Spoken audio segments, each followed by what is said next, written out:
Crónicas de espanto, recorriendo las calles de la ciudad de San Juan de los Lagos. Dejamos el sonido natural y en medio de esta multitud de personas que por motivos de fe, de costumbre familiar, de tradiciones también regionales y sociales, acuden en fin de semana a realizar turismo o misiones devocionales. Pero aquí estamos, preparando una historia, un relato, leyendas que ocurren en todos los pueblos de México y también en esta otrora villa de San Juan de los Lagos, constituida como un poblado indígena allá por el año de 1542. Se dice que el primer milagro de la Virgen fue en 1623. Pero eso va a ser otra historia. Vamos a hablar hoy precisamente de este templo magnífico que hospeda atrás del altar la imagen que provoca la devoción de millones de mexicanos. Con sus torres de más de 60 metros de altura, la Catedral de San Juan de los Lagos se erige poderosa como testigo de todos los acontecimientos relacionados con la guerra cristera, la devoción popular, trastornos políticos, trastornos sociales, y la gente que, fiel a sus costumbres, fiel a las tradiciones, procura conservarlas. Y así, en ese contexto, les voy a hablar de Leonardo.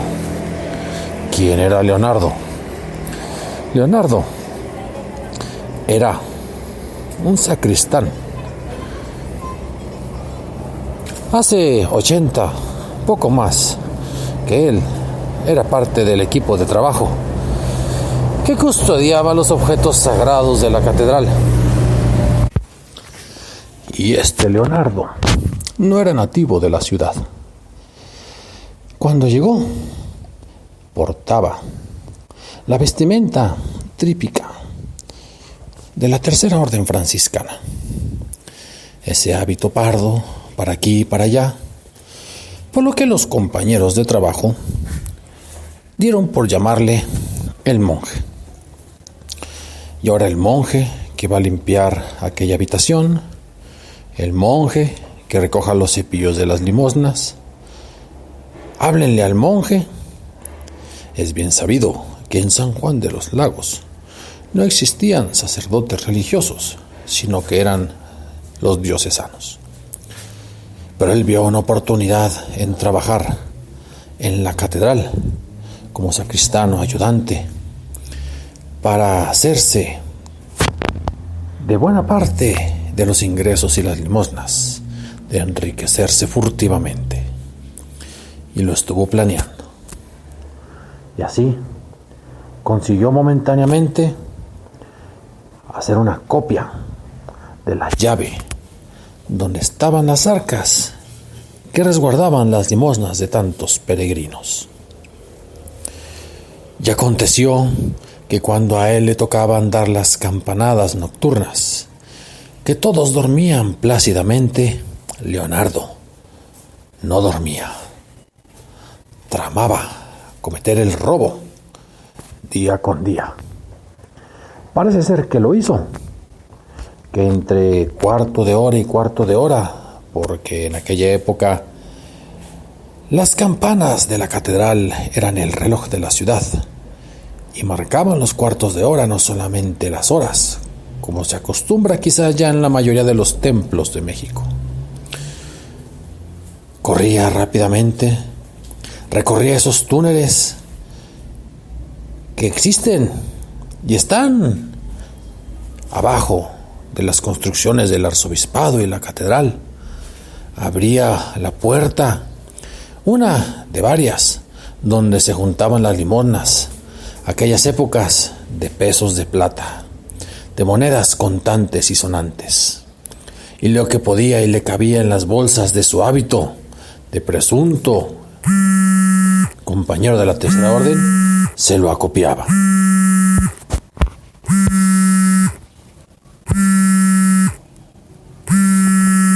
Y así sucedía día con día. La fortuna de Leonardo a puños se enriquecía. Parece que nadie se daba cuenta de que cometía semejante crimen. Debo decirles que las limosnas, el dinero, la plata que se recolectaba era tal que nadie se daba cuenta del hurto diario que noche tras noche, cuando le tocaba el turno de las campanadas nocturnas, realizaba Leonardo. Y siempre traía su hábito de la Tercera Orden, ese hábito pardo, con unas bolsas debidamente cosidas, incluso separadas en pequeños espacios, para que cuando caminara no sonaran las monedas chocar y llevarse la mayor cantidad de plata posible. Pero a todo ladrón le toca su momento de enfrentarse a la justicia. Y pasaron las semanas y Leonardo hacía acopio de riquezas. No podía gastarlas porque los ojos de todos los sanjuanenses estarían precisamente en aquellos bienes que adquiriera, y los iba acumulando en un par de cofres en la casa que él rentaba. Y pasaron los días y sonaban las campanadas. Parece que nadie se daba cuenta. De hecho, Leonardo, en las noches que subía a esos campanarios majestuosos de 60 metros de altura y empezaba a hacer girar el mecanismo para que sonaran las campanas, tal como lo hacen ahorita. Resulta que tenía que espantar una buena cantidad de palomas, ocasionalmente una lechuza en la noche, un halcón que a veces dormitaba, y cuando el halcón llegaba las palomas huían. Era distinta cada experiencia.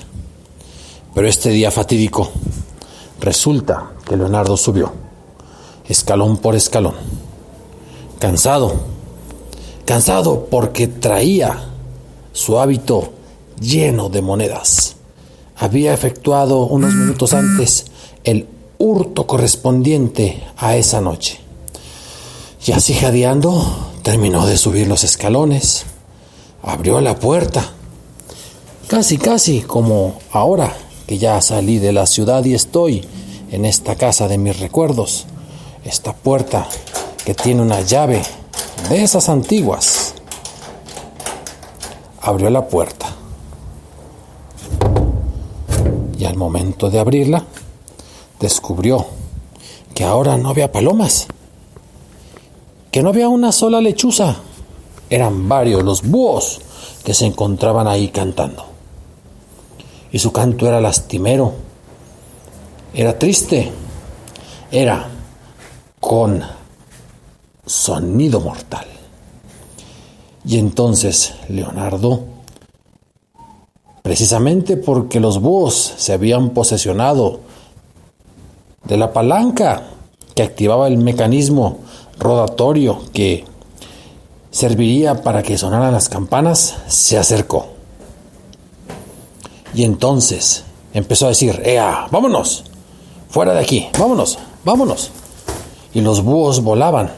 Pero cosa rara, mientras Leonardo les decía: vámonos, vámonos, quietos, hasta allá. Y él veía que los búhos no se alejaban, empezaban a rondarlo. Un miedo se apoderó de manera instantánea de aquel delincuente, pero no bastó. Los búhos empezaron a revolotear, empezaron a volar alrededor de él y empezaban a cantar con ese sonido que ahora era aterrorizante. Y él, levantando las manos, ahora los quería espantar no del mecanismo, ahora quería espantarlos de su cabeza. ¡Quítense! ¡Vámonos! ¡Quítense! Y entonces los búhos seguían revoloteando alrededor de él y cantaban cada vez más fuerte.